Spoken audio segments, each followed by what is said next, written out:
Hello everyone, Exhibition Cadet Sabir Shah here, and today I will summarize my previous two videos made on the evidence given by Indian channels in order to support that Pehalgam attack was done by Pakistanis. So I will summarize the previous two videos. One is 38-minute long and the other is about 22-minute long. So altogether it's about 60 minutes. In video one, I had no idea about the direction, so most of the time I spent on trying to get east, west, north, south sorted out.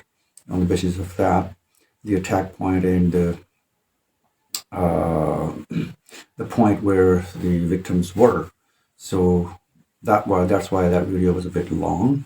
Second video was shorter because I already had the idea of the direction from where the perpetrators came in and eventually what has happened where, and all the discrepancies and the contradictions given by the Indian media. I've discussed about them thoroughly, although in video two the voice was not so good, I admit that. So now I am with my microphone and I hope that now this time the voice quality is going to be better than the video two.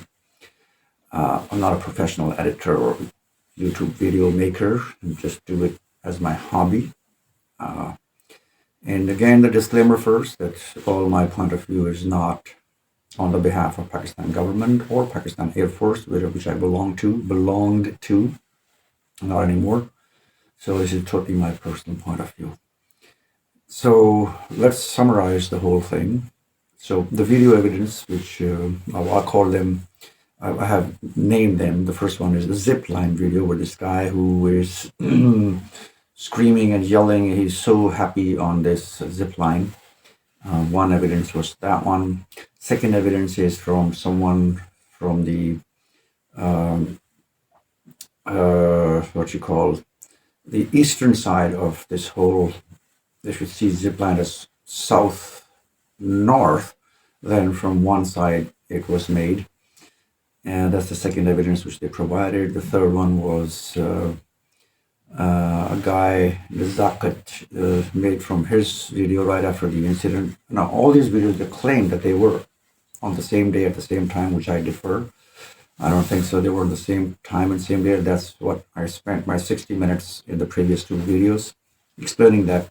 So this is the conclusion video, the summarized video at the moment. So the third thing was that this attack timing, when was it held? So anyhow, the Indian media, again, is backed by the government and backed by their intelligence agency, RAW. So all this evidence which comes out is not a work of the media teams in Indian media. It's provided to them by the government. So I would definitely take it as the government's point of view. While on the other hand, the Pakistani channels are quiet on that. You would hardly see any news, but on the other hand, the Indian media channels have staged the war games with big screens and, the panel sitting and yelling and doing everything and saying, why are we not doing this, blah, blah, blah. We understand your sentiments. And while the second video ended at my theory that this was a conflict inflicted by the local soldiers, and somehow from the crowd, people retaliated. And I think the one who committed any kind of atrocities there with the public, with the tourists, was stripped naked as well. And this is a punishment which is normally in Southeast Asia.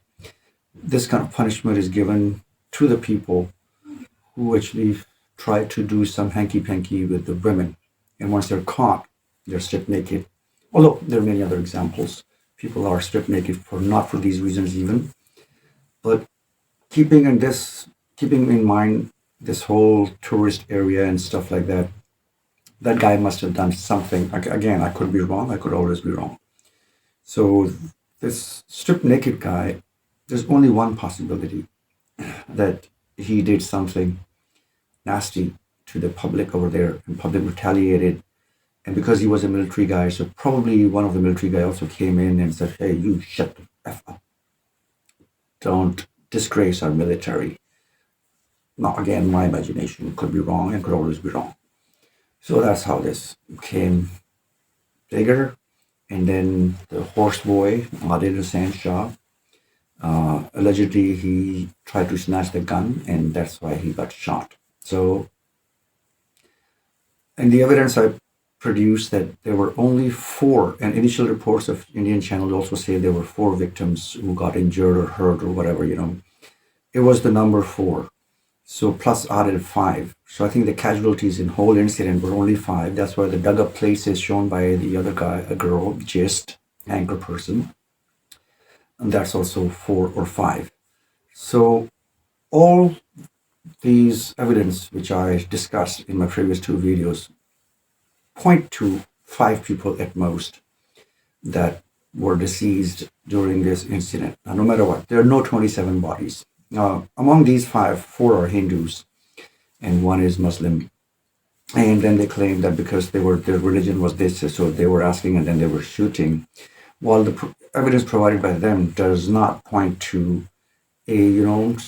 people standing there and being asked questions. No, it was random shooting. Even the videos made later, they show that it was the random videos, not on the spot. The killing was not on the spot. Like the guy who was running, as per Indian media claim, that was not. I mean, while running, who would ask him a religion? Hey, on the loudspeaker, hey, what's your religion? And he's yelling like, "I am Hindu. Okay, we're gonna shoot you. Yeah!" Boom. Sorry for bringing my humor into it. It's a tragedy, and I was there on a picnic spot the other day, just yesterday, and I was thinking about those people who were actually there and faced those bullets, and so that is a tragedy. But I mean, the evidence is not pointing towards any international, conspiracy and Pakistan being involved. So, no, Pakistan was not involved at all. Because this place is like 200 kilometers in. So even if Pakistan was involved, so give them a credit at least that they got in where even the anchor person, where their whole army could not go, just a few kilometers away from that place, and they could not be there after the first gunshot. If people can't know that what these are, maybe they're fireworks that people have been saying on the Indian news media that they thought initially that there was fireworks. But a military guy knows the sound of any kind of ammunition being fired. So the thing is that they knew it and they were there at the spot, and that's why they took care of everything. And then you would not see from the tourists who are there to record. It's a world of TikTok. It's a world of Instagram. So all these people had no videos of the incident. Like 4,000 people claimed by Indian media were there, and you came up with 2 or 3 videos. Now this probability it's a forced probability. Naturally, there should be around out of 4,000. Let the kids out, let the oldies out. They let the people who are in a family. One person is always doing something, catching and getting the tea and getting the snacks and blah blah blah. So 4,000 divided by 5, you get to 800 families. Okay, and among 800 families, at least half of them must be using phone at the time. So there should be at least 200 videos. Now, this is the probability, which I guess. But this evidence, forged evidence, fabricated evidence, does not point to Pakistan at all. And why I would mention about the Hindus and Muslims, there must be autopsies done on these dead people, 5, because other 22 are not there. The reason being, they claim that 2 of them were dead in the list given by the Indian media. And those 2 had to come up on TikTok and tell, hello, we are pretty much alive. Not pretty much, we are sure shot alive. No one has shot us. And we escaped that place. So in order to get the sentiments of the people, sympathies of the people, yes, they did that. I understand that. But 5 people, 4 of them are Hindus and autopsies were done. So no, I'm going to give 100% benefit that these autopsies would be forged, manufactured, fabricated, but still autopsies should be done. There should be a report that what weapon was used, how many millimeters of holes, what's the impact out, So that could tell us the range of the people, how far they were shot at. Because if you're, anyhow, but that's the technicalities. But autopsy report would tell you anything. You can fabricate that. And Indian culture, Hindu culture is that they cremate the bodies, which is called the earthy. So then no one can go and check those bodies up because they are cremated already. So India has the edge. So bring up the autopsy reports. But the thing is, they're forgetting about Adil Hussain Shah. I don't think so any of the autopsies was done. Why not? It's such a big crime scene. Autopsy is the main thing to cover up your claim. Adil Hussain was buried right after uh, the incident happened because his cousin says that he had to take those people to Srinagar after the incident. The ones he saved, the Zakat saved those people, and the BJP leader and his family, two girls and his wife, and he had to make sure there's a safe place. So he took them to Srinagar. So during this way, which is an hour and a half away from the Besran Valley, and he could not attend the funeral of his cousin. That was his uncle's son, his mom's brother's son. Adil was Nazakat's mom's brother's son, Mam ka beta. So his autopsy was not done for sure, and he is buried there, and the body decomposes in 6 months. Okay, if it's properly in a coffin, in a which I saw it was. So even that could be dug up after 6 months, and then that's the main evidence for any international independent uh, uh, authorities who would come and investigate Adil Hussain Shah's body is there. So for Indians, if you want to cover up your lies, remove the body and blame it on Pakistan, because that body is gonna get connected back to you people.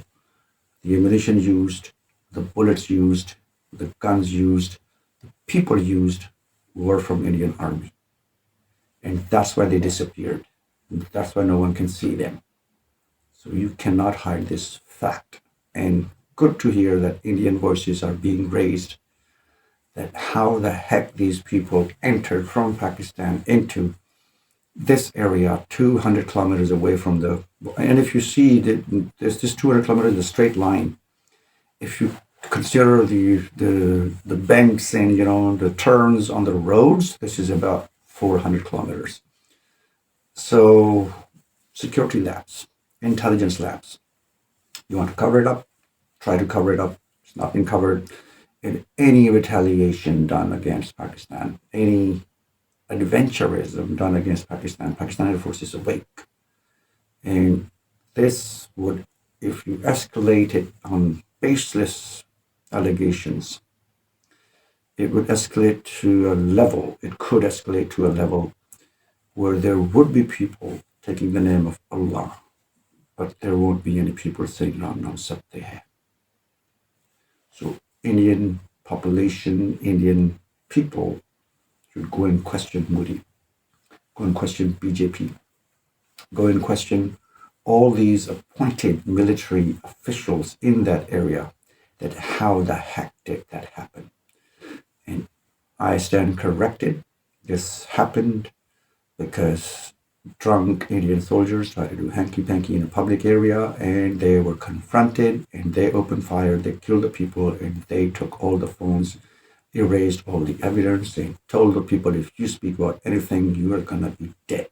And they're very much capable of that. When they've shown during these times how they've made 2,000 Kashmiris disappear. And even those people, those donkey riders, mule riders, those who helped these people from that dilemma, took them to the safer place, they're arrested now. We call it in Punjabi, apni manji thale dang phero, means get that broom and sweep the floor under your bed first, because there are many skeletons in your closets. So that's it from my side. Thanks a lot. See you next time. Allah Hafiz.